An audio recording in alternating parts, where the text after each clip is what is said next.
वाचित्वा स्वस्तेनं नन्दगोपा समाहिता हित्वा चाग्निजुजातिभ्या प्रादादन्ने महद्गुणम्। सुखदेव जी कहते हैं परीक्षित, ब्राह्मणों को बुलाया गया है, आज भगवान के कर्म किए जा रहे हैं, हवन किया गया है और आहुतियां दी गई अग्नि में, अग्निहोत्र ब्राह्मणों ने हवन इत्यादि कराया और नंद बाबा जी ने गावा सर्वगुणोपेता वासा सर्वमुक्त मालिना, सुंदर सुंदर वस्त्र आभूषण आदि देकर के विदा किया गया। सबको दान दिया जा रहा है। और इधर देखिए दान की भी एक विशेषता, दानेन हन्यते व्याधि। दान जो है आपके जीवन में आने वाले व्याधियों का शमन करती है। हवन क्यों करना चाहिए? ना करें, क्या जरूरत है हवन करने की? हवन इसलिए करते हैं यज्ञ से यज्ञेन हन्यते व्याधि, यज्ञ से व्याधियों का हनन होता है। आपके यहाँ शुद्धि होती, दान से शुद्धि होती, दान निकलने से घर में धन की शुद्धि होती, घर की शुद्धि हवन करने से होती है, घर में शंख बजने से, अग्निहोत्र वैदिक मंत्रों से शुद्धि होती, अग्निहोत्र करने से होती। इसलिए हवन इत्यादि तो करना ही करना चाहिए घर में। और शास्त्रों में तो यहां तक कहा गया है, जिन घरों में कभी भी ब्राह्मण के चरण नहीं पड़ते हैं, ना विप्रपादोदक करदमानी, जिसके घर में कभी गुरु चरण नहीं पड़ते हैं, ना वेद शास्त्र ध्वनि गर्जितानी, जिसके घरों में वेद शास्त्रों की ध्वनि कभी गर्जना नहीं होती, स्वाहा स्वधा कर्म विवर्जितानी, जहां कभी हवन नहीं होता, स्वाहाकार नहीं होता, और जहां कभी पितरों के निमित्त कोई कर्म नहीं होता, बोले ऐसे घर घर नहीं, स्मशान तुल्यानि ग्रहाणि तानि, उनके जीवन में अनैतिक ऊर्जा, उनके घरों में अनैतिक ऊर्जा का संचार हो जाता है, जो हमें कभी सुख और चैन से रहने नहीं देती। अब आपने अनुभव किया होगा, नहीं किया होगा नहीं पता है हमको, लेकिन हमने इन चीजों का अनुभव किया है। आप पूजा कोई अपने घर में करिए तो घर की चमक कुछ अलग होती है। घर में रोज उसी घर में रहते हो, लेकिन जिस दिन पूजा पाठ का कार्यक्रम होता है उसके बाद आपके घर में जो ऊर्जा है, उस ऐसी अद्भुत ऊर्जा का संचार होता है। इसलिए रुद्राभिषेक, हवन, यज्ञ इत्यादि बहुत जरूरी है। और इतना बड़ा यज्ञ बताइए पूरी कॉलोनी में हो रहा है। और बुरा मत मानिएगा मेरी, अन्यथा बात को न लीजिएगा। इस कथा को कराने के लिए जिंदगी भर आदमी सोचता है कि हमको कथा सुननी है, जिंदगी भर, पूरी जिंदगी। और वो कथा यहाँ पे भगवान की कृपा से हम लोग आए हैं। तो जानते हो बहुत बड़ा दुर्भाग्य, माइक से नहीं बोलना चाहिए, बहुत बड़ा दुर्भाग्य। हम लोग जाते हैं तो कई लोग बात मतलब द्वार पे आया देखा तो ऐसा भागते हैं, मालूम पड़ता है कोई बहुत बड़ा काल आ गया है। हाँ, काल आ गया कि भागो, नहीं तो पकड़ लेंगे काल। बताइए, लेकिन भगवान की ऐसी कृपा है,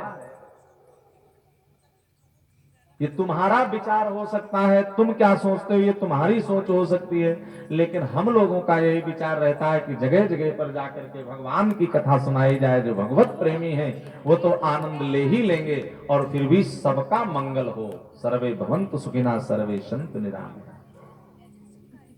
हम लोगों की ऐसी धारणा है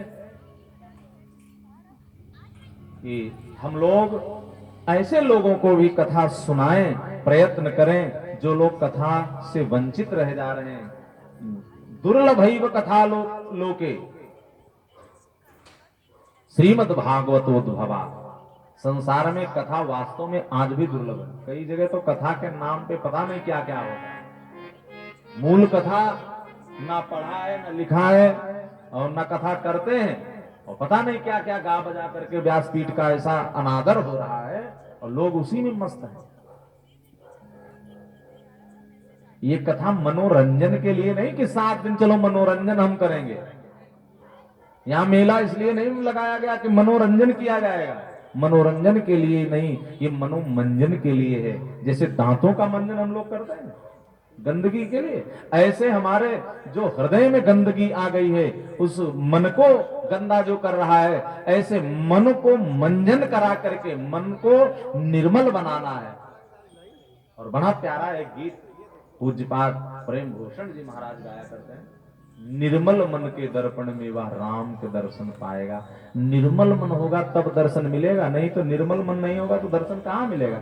धूल जैसे शीशे पे आपके यहाँ जो दर्पण है उस पे अगर धूल जम जाए तो अपना ही स्वरूप नजर उसमें नहीं आता, तो पहले धूल को हटाना पड़ेगा। धूल को डेस्ट जब हट जाएगी, धूल की सफाई हो जाएगी, दर्पण साफ हो जाएगा, तब अपना वास्तविक स्वरूप नजर आएगा। राम नाम के साबुन से जो मन का मैल छुड़ाएगा, राम नाम के साबुन से जो मन का मैल छुड़ाएगा, निर्मल मन के दर्पण में वह राम के दर्शन पाएगा। राम नाम के साबुन से जो मन का मैल छुड़ाएगा, निर्मल मन के दर्पण में वह राम का दर्शन पाएगा। राम नाम के साबुन से जो मन का मैल छुड़ाएगा, निर्मल मन के दर्पण में वह राम का दर्शन पाएगा। राम नाम मन का मैल छुड़ाएगा, निर्मल मन के दर्पण में जो राम का दर्शन पाएगा। राम नाम के साबुन से जो मन का मैल छुड़ाएगा, राधे निर्मल मन के दर्पण में जो राम के दर्शन पाएगा।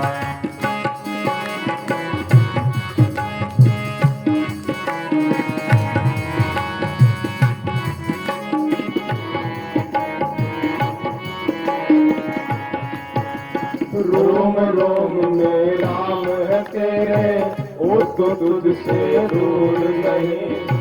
देख सके वो आंखें उनको, उन आंखों में नूर नहीं। रोम रोम में राम है तेरे, वो तो तुझसे दूर नहीं। देख सके ना आंखें उन आंखों में नूर नहीं। जाएगा तो मन मंदिर में ज्ञान की ज्योति जलाएगा, देखेगा वो मन मंदिर में ज्ञान की ज्योति जलाएगा। निर्मल मन के दर्पण में वह राम का दर्शन पाएगा। राम नाम के साबुन से जो मन का मैल छुड़ाएगा, निर्मल मन के दर्पण में जो राम का दर्शन पाएगा।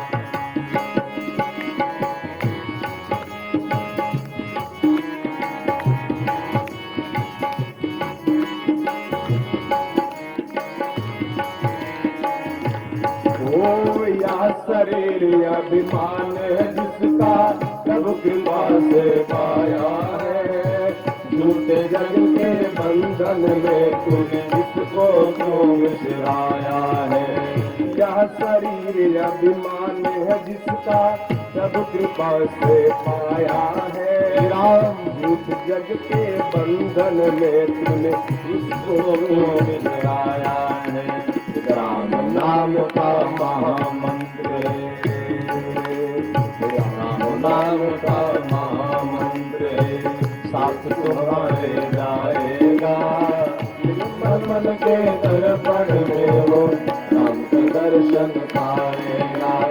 पता नहीं किस देश में आकर नारायण मिल जाएगा, निर्मल मन के दर्पण में वह राम को दर्शन पाएगा।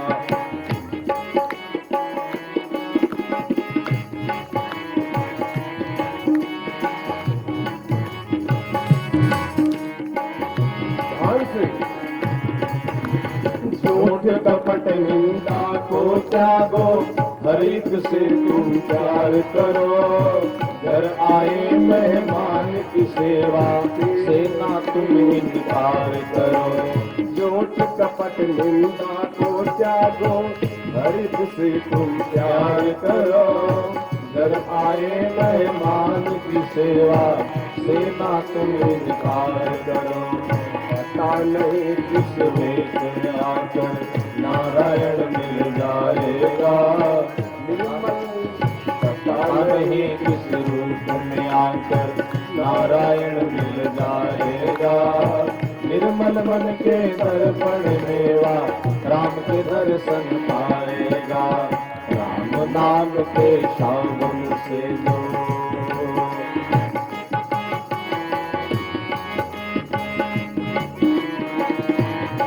श्री राधे। बहुत लोग आए यहाँ पर, सब चले गए। दादा का भाव है, दौलत का अभिमान झूठा, ये तो आड़ी गाड़ी है। राजा रंग के अनेक हुए हैं, कितनों की दुल्हानी है। दौलत का अभिमान है झूठा, ये तो आड़ी गाड़ी है। राजा रंग के अनेक हुए हैं, कितनों की कहानी है। राम नाम के महामंत्र है, नाम के महामंत्र है, साथ तुम्हारे जाएगा। निर्मल मन के दर्पण मेवा, राम का दर्शन पाएगा। पता नहीं किस वेश में आकर नारायण मिल जाएगा। पता नहीं किस वेश में आकर नारायण मिल जाएगा। निर्मल मन के दर्पण मेवा, राम को दर्शन पाएगा।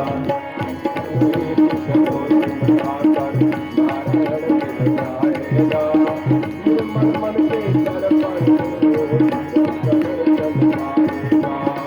निर्मल मन के दर्पण राम का दर्शन पाएगा। राम का दर्शन पाएगा। बोले भक्त और भगवान की जय। भगवान का बहुत प्रेम से आनंदोत्सव मनाया जा रहा है। भक्त लोग बहुत आनंद से भगवान का उत्सव मना रहे हैं, लेकिन जो गलती हो रही है, भगवान ने कहा अच्छा चलो कोई बात नहीं, गलती हो रही तो थोड़ा नुकसान करो इनका, लेकिन पूरा पूरा नुकसान न किया जाए। तो थोड़ा नुकसान करते हैं, इतना जितने से तुम्हारा ध्यान हमारी तरफ आ जाए। और द्वार पर समस्या आई है, ये समस्या पता नहीं कितना बड़ा उपद्रव खड़ा कर दे।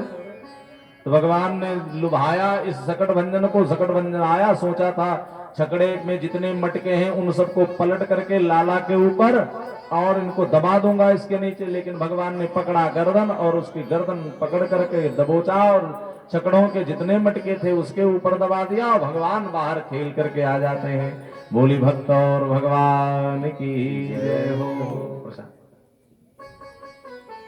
श्री सुखदेव स्वामी कहते हैं ऐसे सकट भंजन का लाला ने उद्धार कर दिया। मैया दौड़ती हुई आई और भगवान को पाया है। लोगों से पूछा क्या हुआ, तो सब ग्वाल वालों ने कहा अरे यशोदा मैया, लाला ने दुष्ट को मार दिया।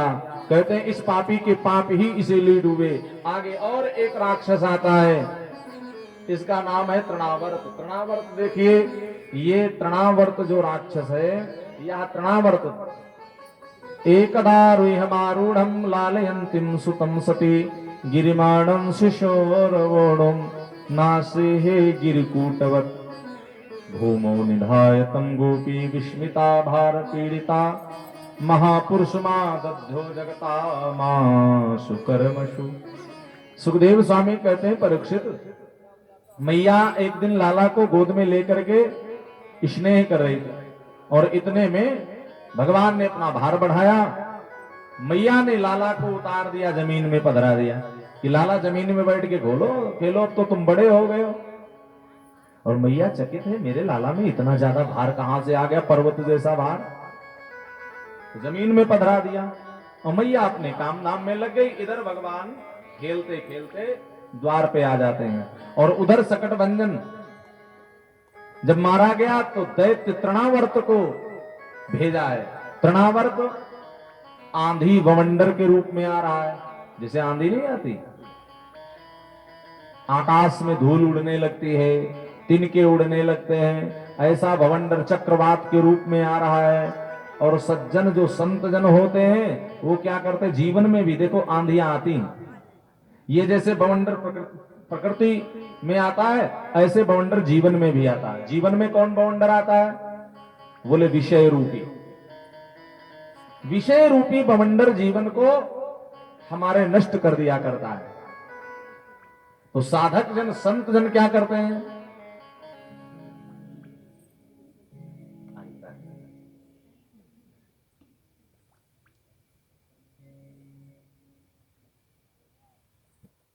आवत देखे विषय बयारी, तुरत ही देहि कपाट उघारी। विषय रूपी, वासनाएं रूपी और ये आंधियां जीवन में आती हैं, तो जो साधक होते हैं वो चिंतन करते हैं भगवान का। इस बवंडर को तो कृष्ण शांत कर देंगे, लेकिन जीवन में उठने वाले बवंडर को कृष्ण का नाम, राम का नाम ही शांत कर पाएगा, और कोई शांत नहीं कर सकता है। बोली गुरुदेव भगवान की जय हो।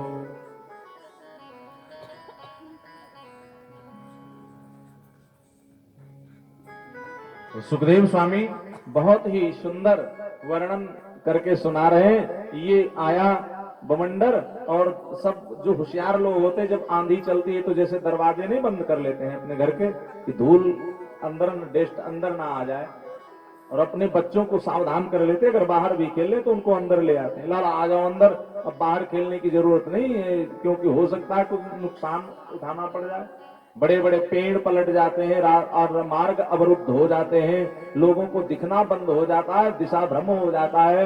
ये बवंडर जिंदगी में बहुत उपद्रव करते हैं। ऐसे गोस्वामी तुलसीदास जी कहते हैं मानस में, आवत देख ही विषय बयारी, आवत देख ही विषय बयारी, आवत देख ही विषय बयारी, आवत देख ही विषय बयारी, आवत देखहि विषय बयारी, आवत देखहि विषय बयारी, तुरत ही देहि कपाट उघारी, तुरत ही देहि कपाट उघारी।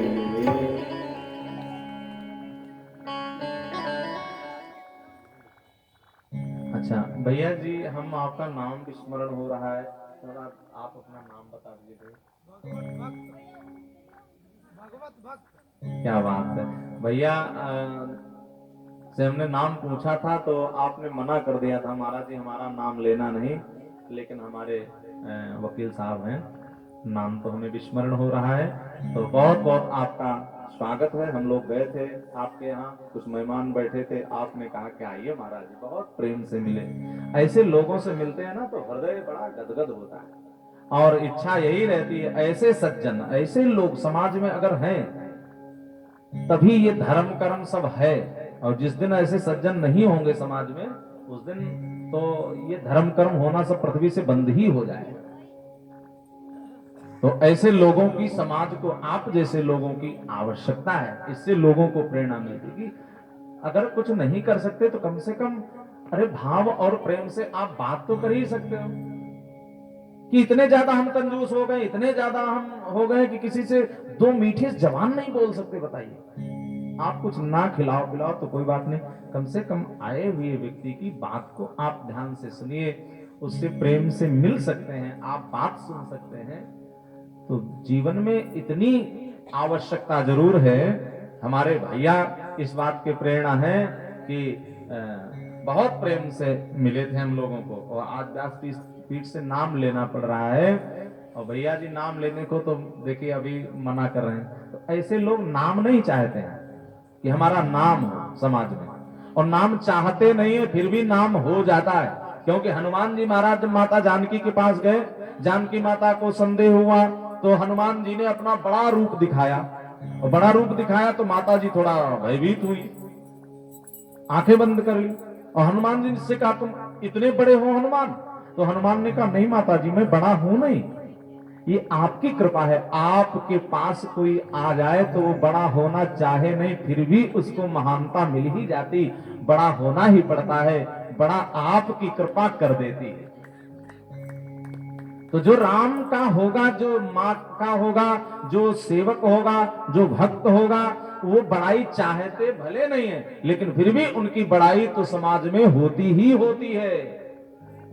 बड़ा कोई धन से नहीं, धन से नहीं होता है, विद्या पाके कोई विद्वान नहीं होता है। बड़ा भया तो क्या हुआ, जैसे पेड़ खजूर और पंछिन को छाया नहीं फल ला गए तो दूर, ऐसे बड़े नहीं। बड़े का मतलब है बड़ा जो त्याग करता है। पेड़ में जब फल फूल आ जाते हैं साहब, तो वो वृक्ष की डालियां अपने आप झुक जाती हैं समाज की सेवा के लिए, कि तुम हमारे से आसानी से। पेड़ पे लोग डीला पत्थर मारते हैं जिसमें फल होते हैं, जिसमें फल नहीं होते, कांटे होते, उसके पास कोई जाता है? दूर से निकलना, कांटे चुभ जाएंगे। तो उसी पेड़ पे डीला पत्थर चलाए जाते हैं जिन पेड़ में फल लगे हुए होते हैं। पेड़ जानता है हमारे ऊपर पत्थर क्यों मारे जा रहे हैं, लेकिन पेड़ प्रतिकार में उन्हें फल ही दिया करता है। ऐसे सज्जन लोग भी, सज्जन लोगों की बुराई भी जो सज्जन नहीं वो लोग करते हैं, अरे महाराज उनको नहीं जानते, उनका बड़ा आपने नाम लिया, वो ऐसे है नहीं।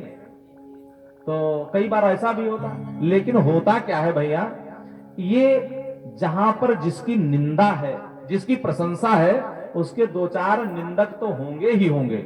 और साधु जन क्या कहते कहते, निंदक नियरे राखिए आंगन कुटी छवाए, तेल बिना साबुन बिना निर्मल करे स्वाए। ये हमको निर्मल करता रहता, हमारी कमियों को बता करके भी ऐसे लोग हमें निर्मल बनाते हैं, हमें और अच्छा बनने की प्रेरणा देते हैं। बोलिए सदगुरुदेव भगवान की जय हो। तो बहुत बहुत आपको भैया जी धन्यवाद है, और व्यासपीठ से मंगल प्रार्थनाएं। सब परिवार सदा खूब आनंद से रहिए। भगवान बांके बिहारी जी, श्री राधा रानी जी खूब कृपा बरसाए रखें आपके पूरे परिवार पर। वकील साहब जी भैया जी के द्वारा इस कथा में 5001 रुपया सहयोग अर्पण हुआ है। आज ही मुलाकात हुई है और भैया ने कहा, हमको भैया रात नहीं, बस आप कथा में आ जाइए, और भगवान की कृपा से आपके द्वारा इस कथा में 5001 रुपया सहयोग अर्पण हुआ है। आपकी समस्त मनोकामना को मेरे बिहारी जी पूरी करें, धन धान से परिपूर्ण रहे, ऐसे भगवान खूब आपका भंडार भरते रहे। देखिए, जब ईश्वर ने दिया है और यथार्थ सत्य है, जो लखनऊ में रह रहे हैं, भगवान ने रहने के लिए छत्र दे दिया है, तो उसके लिए अगर करना चाहें तो यह अवसर बार बार संयोग नहीं प्राप्त होता है। अगर करना चाहें तो 2, 4, 5 हजार 10 हजार कोई बहुत बड़ी बात नहीं है। ये न जाने भगवान की कृपा से पहली बार संयोग प्राप्त हुआ है, कथा हुई है आपके कॉलोनी में। हम तो चाहते हैं, और भगवान भी अगर आप सबका प्रयास रहा तो कम से कम ज्यादा नहीं, अगर 1 साल में अगर सबके सौजन्य से, इतनी बड़ी कॉलोनी है, अगर हर घरों से 2-2, 5-5 हजार रुपए अगर एक सामूहिक आयोजन किया जाए, तो आपके जो घर के भविष्य है, जो आपका एक कॉलोनी है, जो बालाजी बिहार कॉलोनी है, इसका एक अलग ही माहौल रहेगा, एक अलग ही इसका अंदाज रहेगा। भाई देखिए, हमारे लिए सबके सब कार्य हो रहे हैं, जीवन के सब कार्य हो रहे हैं, तो ऐसे सत्कर्म परोपकार के भी होना चाहिए। यही आपको व्यासपीठ आदेश देती है। भाई कथा, बहुत से लोगों ने कहा महाराज जी वहां देखिए, कथा हमको भी सुनना चाहिए। हम लोगों ने यह प्रयास किया जाता है कि जहां पर कथा न हुई हो, उस जगह पर चलकर हम लोग अपना सनातन धर्म का झंडा वहां पर लहराया जाए। जहां हो रही है वहां तो कथा का लाभ ले ही रहे हैं, लेकिन जहां नहीं हो रही है उन भक्तों को कथा का लाभ दिलाया जाए। हम लोग ऐसा प्रयास करते हैं कि जहां पर कथा न हुई हो वहां कथा हम लोग करने का प्रयास करते हैं। तो बहुत बहुत भैया का स्वागत है। आपकी समस्त मनोकामना को हमारे बिहारी जी पूरी करें, धन से परिपूर्ण रहें, और समस्त भक्तों की मनोकामना हमारे भगवान पूरी करें। जैसे जो सहयोग कर रहे हैं, जो नहीं कर रहे हैं, शायद भविष्य में कभी ऐसा अवसर मिले तो वो भी भगवान उनको सद्बुद्धि विचार, अच्छे विचार दें, वो भी उनका भी रुझाव भगवान के चरणों में बने, प्रीति लगे, वो भी धर्म कार्य में उनकी आस्था बढ़े। भगवान के चरणों में यही हम ब्राह्मणों की निवेदन है। और भगवान जरूर स्वीकार करेंगे, ऐसी बात नहीं है। आइए, जो भी कथा वंचित है हम व्यास जी के मुखारविंद से रसपान करें। सीताराम राधे श्याम। भोले बांके बिहारी लाल की जय हो, बाल कृष्ण भगवान की जय हो। देखिए भगवान हमारे क्या करें, तृणावर्त नामक राक्षस को अपनी तरफ बुला लेते हैं और पूरे ब्रजमंडल के रक्षा कर रहे हैं। पूरे संसार की रक्षा करने वाले भगवान अवतार लेके आए हैं। सज्जनों की रक्षा, भक्तों की रक्षा हेतु भगवान बालक बन के आए हुए हैं। और तृणावर्त को ले जाकर के, तृणावर्त जो उठा ले गया भगवान को, भगवान कंधे पे बैठे हो, गर्दन कस को दबाया, गर्दन दबाया, प्राण पखेरु उसके उड़ने लगे और ऐसे कहते वो शांत होकर के पृथ्वी पर गिर जाता। भगवान ने इसका उद्धार कर दिया है। और एक भक्त सहयोग किए थे, सुबह मुलाकात करने गए थे हम, तो हमारे श्री करुणेश मिश्रा जी के द्वारा इस भागवत महापुराण कथा में 2100 रुपया सहयोग आपके द्वारा प्राप्त हुआ है। हमारे करुणेश मिश्रा जी के द्वारा हम गए थे मुलाकात करने, तो तुरंत बोले पंडित जी ये कुछ सहयोग है, लिए जाइए। तो भैया के द्वारा इस कथा में 2100 रुपया सहयोग प्राप्त हुआ है। आपकी समस्त मनोकामना को हमारे बिहारी जी पूरी करें, धन से परिपूर्ण है, स्वस्थ में आपका मंगल करें मेरे बिहारी जी। ये जब 2 उपद्रव 3 उपद्रव हो गए तो गर्गाचार्य जी को वसुदेव जी प्रेरित करके भेजते हैं कि जाओ मेरे लाला का नामकरण करके आओ। तो गुरु जी से प्रार्थना की, गुरु जी महाराज आ रहे हैं। रोहिणी जी वसुदेव जी की पत्नी है और रोहिणी पुत्र का करना है नामकरण। गर्गाचार्य जी का आगमन हुआ। नंद बाबा से कहा हम आपके भी लाला का नामकरण करना चाहते हैं। तो यहाँ गौशाला में व्यवस्था की गई, चुपचाप नामकरण करना है। आखिर ये उपद्रव हो क्यों रहे हैं, ये जानकारी तो होनी चाहिए। किस नक्षत्र घड़ी और किस लग्न में लाला का जन्म हुआ है। तो गर्गाचार्य जी महाराज ज्योतिष के बड़े ही प्रकांड विद्वान हैं। ज्योतिषाम नयनम साक्षात यत्ते ज्ञानमतेन्द्रियम। कहते हैं जो ज्योतिष है, ज्योतिष वेद का नेत्र है। वेद के मर्म को ज्योतिष ही बतला सकती है। ज्योतिष शास्त्र आपके जीवन में क्या कुछ होने वाला है, ज्योतिष शास्त्र के द्वारा पता किया जा सकता है। और ज्योतिष के बहुत अच्छे जानकार पाराशर जी हुए। ज्योतिष का बहुत प्रकांड विद्वान रावण भी हुआ। रावण संहिता में रावण ने ज्योतिष के विषय में लिखा है। और पाराशर जी की, इन्होंने भी ज्योतिष का पूरा वर्णन किया है। तो यहां ज्योतिष जो है उसको नेत्र बताया गया है। ज्योतिष अगर ना हो तो ज्ञान अंधा है। ये तीसरा नेत्र है ज्ञान का, और ये नेत्र ऐसा है ज्योतिष। ज्योतिषाम नयनम साक्षात यत्ते ज्ञानमतेन्द्रियम प्रणीतम भवता येन पुमान वेद परावरम। वेदों का ये नेत्र है। वेद रूपी इस नेत्र से आप व्यक्ति के जीवन में क्या कुछ चल रहा है, ये सब कुछ जानकारी जिसको ज्ञान है वो जान सकता है। तो गर्गाचार्य जी नामकरण करने आए हैं। और पहले के लोग अपने बच्चों का नामकरण कराने के लिए अपने कुल पुरोहित जी को, गुरु जी को, आचार्य जी को बुलाया करते थे। अब तो अपने आप लोग नाम रखने लगे और पता नहीं क्या क्या नाम रख देते हैं। ऐसे नाम, एक का नाम रख दिया एक लोगों ने दिक्की। हमने कहा इसका मतलब क्या होता है, बोले गुस्सा ज्यादा करता है। और एक बच्चे का नाम बिक्की, तो हमने कहा बिक्की, ये बिक्की का है नाम रख दिया है? दिक्की बिक्की, बताइए ये भी कोई नाम है? नाम ऐसा होना चाहिए जो लेने वाले का भी मंगल करे, और नाम अपने आप में बहुत दिव्य होना चाहिए। राम जी का नामकरण करने वाले गुरु जी हैं। कृष्ण भगवान का हमारे नामकरण करने वाले गर्गाचार्य गुरु जी हैं। गर्गाचार्य गुरु जी का आगमन हुआ है। और गर्गाचार्य गुरु जी ने जब भगवान का बलदेव भैया का नामकरण किया तो इनको कहा है कि अयम ही रोहिणी पुत्रो रमयन सुहृदो गुणै आख्यास्ते राम इति बलाधिक्यात् बलम विदुः इनमें बहुत बल होगा, इसलिए इनका नाम पड़ेगा बलराम। रमन्ते योगी नाम, योगी जिनके बल और पराक्रम का कृपा का ध्यान करते हैं, ऐसे राम जो योगियों के हृदय में रमण करते हैं, उनके लघु थे और इस बार ये ज्येष्ठ बन के आए हैं, इसलिए इनका नाम पड़ेगा बलराम।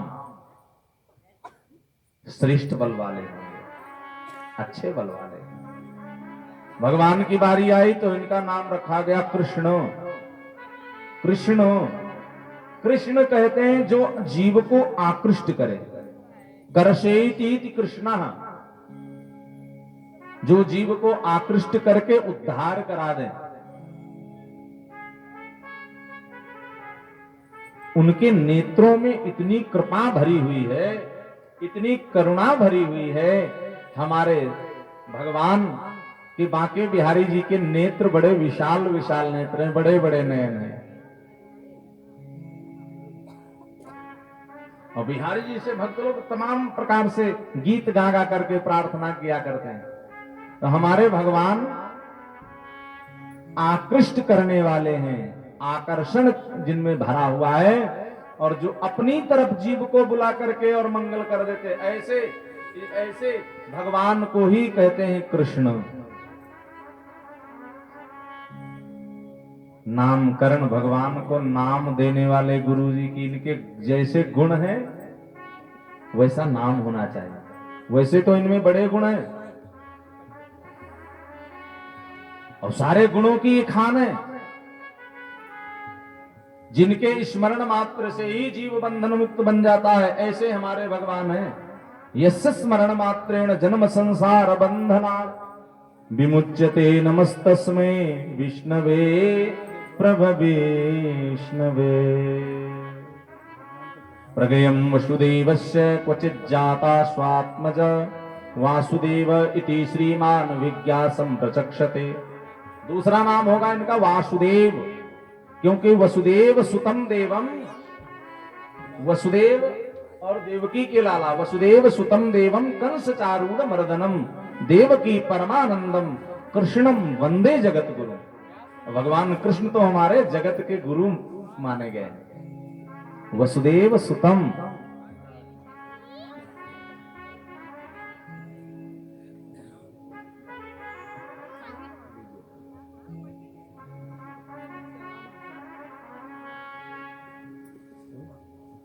आइए हमारे शुक्ला जी व्यास जी को ठंडक का महीना है, स्वागत में अर्पण कर रहे हैं और कुछ भेंट भी अर्पण किए हैं।